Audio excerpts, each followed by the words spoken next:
Kilala ang bansang Amerika na isang malayang bansa. Lagpas-lagpas ang kalayaan ng tao sa United States of America. Hindi na po nakapagtataka mga sangkay kung bakit nakikita po natin ngayon ang iba't ibang klasing karumal-dumal na kasalanan sa bansang ito. Ngunit sa pagpasok ni President Donald Trump, magbabago po ang lahat. Tuluyan na nga bang ipagbabawal ang mga transgender o member ng LGBTQ sa bansang Amerika?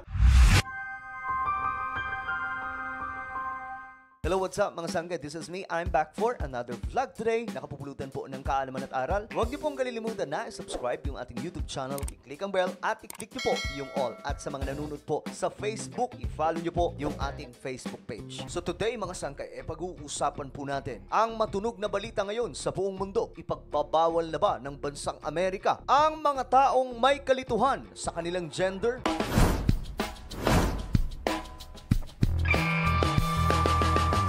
Bansang Amerika, tinitingala noon pa man mga sangkay na isang bansa na nagtitiwala sa Diyos, kung kaya't makikita po natin mga sangkay sa kanilang mga pera ang salitang "In God we trust". Ganyan po kasolid noon ang kanilang pananampalataya sa ating Panginoong Diyos. Subalit mga sangkay, sa pagdaan ng napakahabang panahon, dahan-dahan pong nagbago ang lahat. Sumobra ang kalayaan ng mga Amerikano. Gumawa po ang mga opisyal ng United States of America ng mga batas na nagbibigay kalayaan ng husto na dahilan mga sangkay kung bakit lumala ang kalayawan ng mga Amerikano. Halimbawa na lamang ang Las Vegas. Isa po ito sa kilala sa buong mundo mga sangkay. At masasabi po natin na ang lugar na ito, lahat na halos ng gusto nyo pong makita na kalayawan ng mundo ay makikita nyo po sa lugar na ito. Sa pagpasok po ni US President Donald Trump, may matindi po itong gagawin sa bansang Amerika. Ayon po sa kanya, lilinisin niya po lahat ng mga maling gawain ng mga Amerikano. Kagaya na lamang po mga sangkay ng pagbabawal sa mga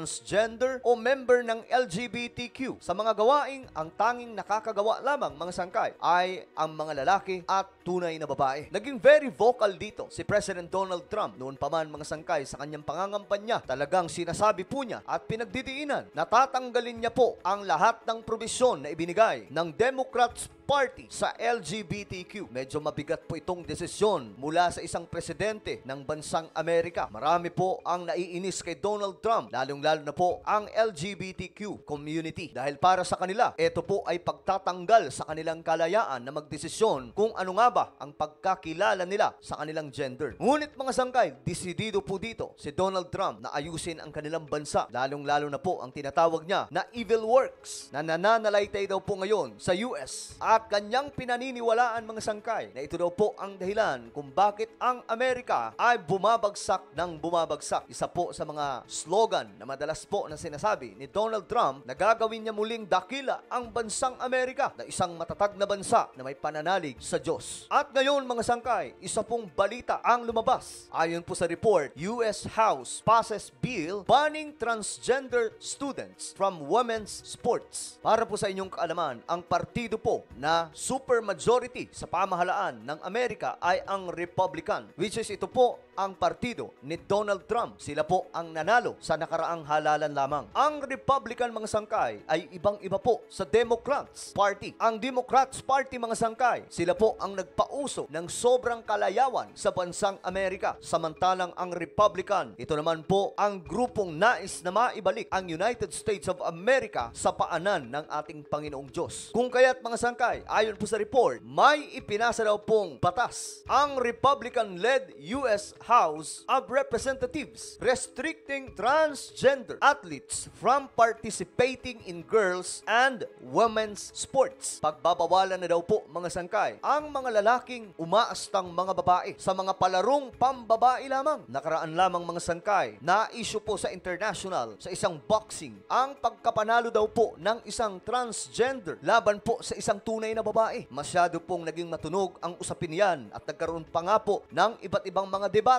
sa social media. Ang batas daw po na ito mga sangkay ay sinusuportahan lamang ang desisyon o plano ni Donald Trump na alisin daw po sa eksena ang LGBTQ, lalong-lalo na po sa mga bagay na ang tanging may karapatan lamang pong gumawa ay ang mga tunay na lalaki at mga tunay na babae. Nakakuha po ng boto na 218 votes para po sa batas na ito, kasama na po ang dalawang Democrats. Ang tanong dito na ba mga sangkay matutuldukan ang LGBTQ sa bansang Amerika? Tandaan po po natin mga sangkay, simula pa lamang po ito sa pag-upo ni Donald Trump bilang isang presidente ng bansang Amerika. Marami pa po siyang gagawin dito. Noong lumabas ang balitang ito mga sangkay, marami po ang mga nagkomento. May iilan mga sangkay na naiinis kay Donald Trump at sa Republican Party, subalit napakarami pong nagkomento ng positibo para po sa batas na ito. At sinasabi pa nga po nila mga sangkay, buti pa raw ang bansang Amerika may ginagawa na raw para maprotektahan ang mga kababaihan. Ngunit mga sangkay, ano nga ba talaga ang sinasabi ng Biblia tungkol po dito? Mayroon ba tayong mababasa sa Biblia na nagbabawal sa mga taong nalilito sa kanilang gender? Ayon po sa Leviticus chapter 18 verse 22, huwag kang sumiping sa kapwa mo lalaki o kapwa mo babae dahil kasuklam-suklam ito. Ito pong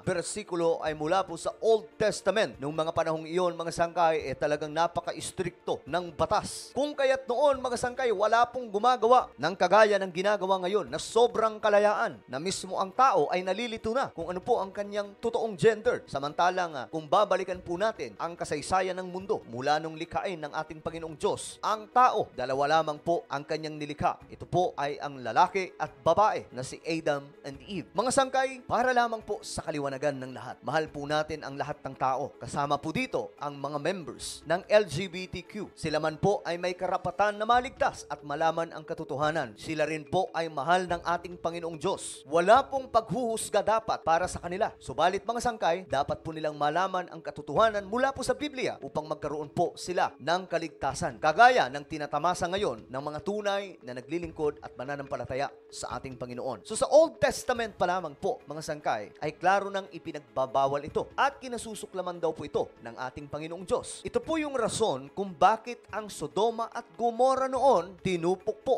ng apoy. Nakatakot-takot. Ayon po sa Jude chapter 7 verse 1, in a similar way, Sodom and Gomorrah and the surrounding towns gave themselves up to sexual immorality and perversion. They serve as an example of those who suffer the punishment of eternal fire. Sila daw po ay halimbawa. Ang Sodoma at Gomorrah daw po ay napapalibutan ng kasalanang sexual immorality and perversion. Ang grabing tawag ng laman mga sangkay na tanging si Satanas po ang lumilika ay malala ng malala sa panahong iyon na dahilan mga sangkay kung bakit pinadalhan po at pinaulanan ang mga syudad na ito ng apoy at asopre mula po sa kalangitan. At hanggang ngayon mga sangkay, pinapatunayan po yan ng mga archaeologists na ang Sodoma at Gomorrah ay nag-i-exist sa Middle East. At ang mga ebidensya, mga sangkay, ay nariyan pa rin. Sinasabi po ng Biblia, they serve as an example of those who suffer the punishment of eternal fire. Ito po ay dapat malaman ng mga mahal po nating members ng LGBTQ. Ang pag-ibig ng ating Panginoong Diyos ay talagang nananalaytay sa buong mundo na kailangan lamang pong buksan ng sinumang tao ang kanilang puso't isipan, sundin ang kalooban ng ating Panginoong Diyos, hindi po ang tawag ng laman. Ayon po sa Leviticus chapter 20 verse 13, if a man lies with